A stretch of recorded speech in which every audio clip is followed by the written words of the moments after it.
নমস্কার বন্ধুরা, all time রান্নাঘরে আপনাদের সকলকে স্বাগতম। আশা করি সবাই ভালো আছেন এবং সুস্থ আছেন। তো আজ আমি আপনাদের বানিয়ে দেখাবো বাঁধাকপি দিয়ে একদম পকোড়া রেসিপি।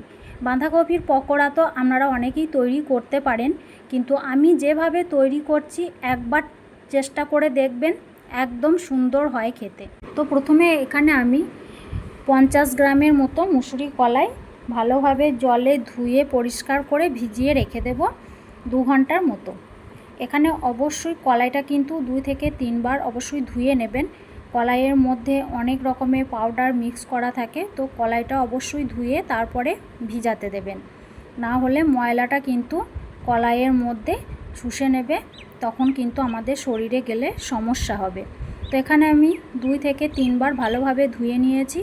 তারপর কলাইটাকে এক সাইডে ভিজানোর জন্য রেখে দিলাম 2 থেকে 3 ঘন্টা। এখানে মুসুরি কলাই আমি দিয়ে পকোড়াগুলো বানাবো, খুব সুন্দর লাগে খেতে। তো এটা একদিকে রেখে এখানে আমি কিছুটা পরিমাণে বাঁধাকপি নিয়ে নিয়েছি, ভালোভাবে ধুয়ে পরিষ্কার করে টুকরো করে কেটে। তো এখানে আমি 2 চামচ মতো লবণ মিশিয়ে এই কপিটাকে 10 মিনিট থেকে 15 মিনিট একটু রেস্টে রেখে দেব। রেস্টে রেখে দিলে এক্সট্রা যে কপির মধ্যে জল থাকে সেটা কিন্তু বেরিয়ে যাবে। আর এদিকে আমি যে কলাইটা ভিজিয়ে রেখেছিলাম সেটা কিন্তু ভিজে গেছে। এখন আমি এটাকে একটু শিলবাটায় পেস্ট করে নেব। খুব মিহির করে পেস্ট করবেন না, একটু দানা দানা থাকবে, তখন কিন্তু এটাকে ছেড়ে দেবেন। আর পেস্ট করার দরকার নেই, দানা দানা থাকলেই খেতে ভালো লাগবে। তো ওটা এক সাইডে রেখে যে বাঁধাকপিটা আমি নুন মাখিয়ে রেখেছিলাম সেটাকে নিংড়ে নেব। যতটা সম্ভব আপনারা চাপ দিয়ে দিয়ে কিন্তু বাঁধাকপি থেকে জলটা বের করে দেবেন। এইভাবে জলটাকে বের করে দিলে বাঁধাকপির পকোড়াগুলো খুবই মুচমুচে হয়। দেখুন কতটা জল বের হয়েছে বাঁধাকপি থেকে। এইভাবে সমস্ত বাঁধাকপি থেকে জলটা বের করে এখন ভালোভাবে একটু ঝুরু ঝুরু করে নিচ্ছি। করার পর এটাকে আমি কিছু জিনিস মিক্স করব। সেটা হচ্ছে, প্রথমে আমি একটা পেঁয়াজ কুচি করে রেখেছিলাম সেটা দিয়ে দিলাম।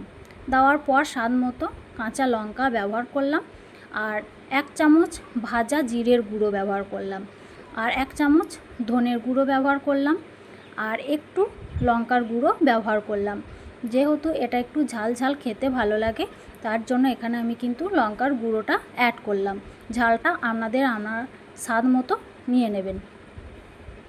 তারপরে যে মুসুর কলাইয়ের পেস্টটা রেখেছিলাম সেটা দিয়ে দিলাম। দেওয়ার পর এখানে আমি কিছুটা পরিমাণে বেসন কিন্তু দিয়ে দিলাম। আমি এখানে বেসন ব্যবহার করছি, আপনারা চাইলে চালের গুঁড়ো অথবা কর্নফ্লোর কিন্তু ব্যবহার করতে পারেন। তো সমস্ত উপকরণগুলো দেওয়ার পর এখানে আমি 1 চামচ মতো হলুদের গুঁড়ো দিয়ে দিলাম। দেওয়ার পর এগুলোকে একটু হাতের সাহায্যে ভালোভাবে মিশিয়ে দেব, কিন্তু মাথায় খেয়াল রাখবেন বেশি চাপ দিয়ে দিয়ে এটাকে মাখানো যাবে না। একটু স্বাদ মতো লবণ দিয়ে দিলাম। অল্প পরিমাণে লবণটা দেবেন, যেহেতু বাঁধাকপির মধ্যে লবণ কিন্তু দেওয়া হয়েছিল। তো হাতের সাহায্যে হালকা করে প্রেসার দিয়ে দিয়ে আমি এটাকে একটা সুন্দরভাবে শেপ আসার মতো করে মাখিয়ে নেব। সুন্দরভাবে মাখানো হয়ে গেছে। এখন আমি হাতের মুঠোর মধ্যে এইভাবে গোল গোল করে শেপ দিয়ে নেব। আপনারা আপনাদের পছন্দ মতো কিন্তু লম্বা বা যে কোনোভাবে শেপ দিয়ে নিতে পারেন।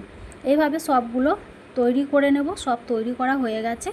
এখন আমি একটা গ্যাসের মধ্যে কড়া বসিয়ে দিয়েছি। কড়ার মধ্যে তেল দিয়ে তেলটা যখন হালকা গরম হয়ে গেছে তখন একটা একটা করে এখানে আমি বাঁধাকপি পকোড়াগুলো ছেড়ে দিলাম। গ্যাসের ফ্লেমটা লো টু মিডিয়ামে রেখে এই পকোড়াগুলোকে লাল লাল করে ভেজে নিতে হবে। লাল লাল করে ভেজে নিলে এই পকোড়াগুলো খুব সুন্দর মুচমুচে হবে। গ্যাসের ফ্লেমটা একবারই বাড়িয়ে কিন্তু ভাজা যাবে না, তাহলে ভিতরটা কিন্তু কাঁচা থেকে যেতে পারে। এইভাবেই আমি সব পকোড়াগুলো একের পর এক ভেজে নেব। তো বন্ধুরা, ভিডিওটি যদি আপনাদের ভালো লাগে অবশ্যই একটা লাইক করে দেবেন, আর কমেন্ট বক্সে আপনাদের মতামত জানাতে ভুলবেন না। আর যদি কোনো নতুন বন্ধু দেখে থাকেন প্লিজ চ্যানেলটি সাবস্ক্রাইব করে পাশে থাকবেন। এইভাবে সবগুলো ভেজে নেওয়ার পর আপনাদের একটা প্লেটের মধ্যে পরিবেশন করে দেখিয়ে দেব। অবশ্যই বাড়িতে একবার হলেও তৈরি করবেন, দেখবেন এই বাঁধাকপির পকোড়াগুলো সস দিয়ে সন্ধ্যাবেলায় খেতে এত সুন্দর লাগে, জাস্ট অসাধারণ একদম। আর একটু আলাদা রকম খেতেই লাগবে দেখবেন।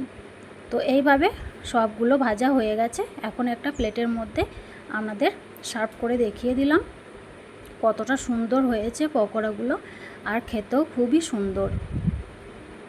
এখন সব পকোড়াগুলো প্লেটের মধ্যে দিয়ে সস দিয়ে আপনাদের সামনে নিয়ে আসলাম।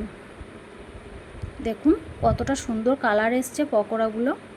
এখন সস দিয়ে দিলাম, সস দিয়ে পরিবেশন করবেন, খাবেন, দেখবেন খুবই সুন্দর খেতে। বাচ্চা থেকে বড়রা সবাই পছন্দ করবে। তো বন্ধুরা, আজ এই পর্যন্তই।